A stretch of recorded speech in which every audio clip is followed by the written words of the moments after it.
नारी शक्ती सक्रिय national voice media forum संघटनेमार्फत नारी शक्तीने घेतली पत्रकार बांधवांचे विचार विनिमय आणि जिल्हा बैठक। मंगरुळपीर जिल्हा वाशिम येथे घेण्यात आली। या कार्यक्रमामध्ये पत्रकारांच्या सर्व समस्या आणि त्या समस्येचे निराकरण आणि काही तालुक्यांमध्ये नियुक्त्या करण्यात आल्या।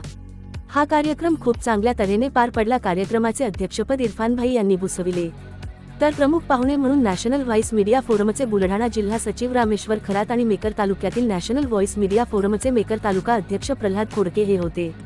यावेळी बऱ्याच मान्यवरांनी आपले विचार व्यक्त केले।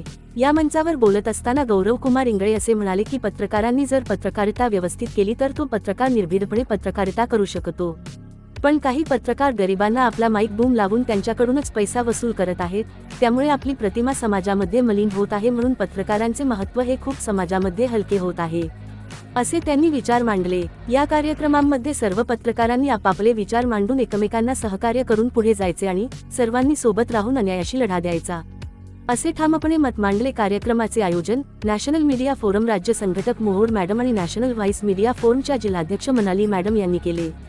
कार्यक्रमाला उपस्थित मेहकर येथील नॅशनल व्हॉइस मीडिया फोरमचे जिल्हा सचिव खरात सर, गोरे सर, गोलू वाळले, मानुरा, रणजित भगत, गौरव कुमार इंगळे, इरफान भाई, उमेश उमाळे, विनोद गणवीर इत्यादी पत्रकार बांधव यांची उपस्थिती होती।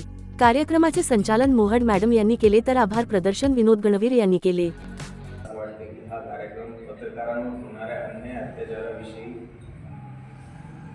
एक मंथन व्हायला हवं, त्यातून काहीतरी आउटपुट निघायला हवं आणि त्या पद्धतीचे जर तिथे पत्रकारांवर अन्याय होत असेल तर त्यावर तोडगा कसा काढला गेला पाहिजे, पत्रकारांनी एकमेकांना कसं सहकार्य केलं पाहिजे, या संदर्भामध्ये हा कार्यक्रम आहे। गेल्या 15 वर्षापासून सामाजिक क्षेत्रामध्ये मी काम करतोय। आमच्यासोबत शहरात अनेक लोक या ठिकाणी सामाजिक क्षेत्रात काम करत आहेत। अजून उमाळे असतील, अशी अनेक मंडळी या ठिकाणी आहे। काही लोक सामाजिक क्षेत्रातून राजकारणाकडे वळले, काही लोक सामाजिक क्षेत्रातून पत्रकारितेकडे वळले, काही लोक पत्रकारितेतून राजकारणाकडे वळले, तर काही लोक राजकारणातून पत्रकारितेकडे वळले। असे वेगवेगळे अँगल्स या पत्रकारांना आहेत।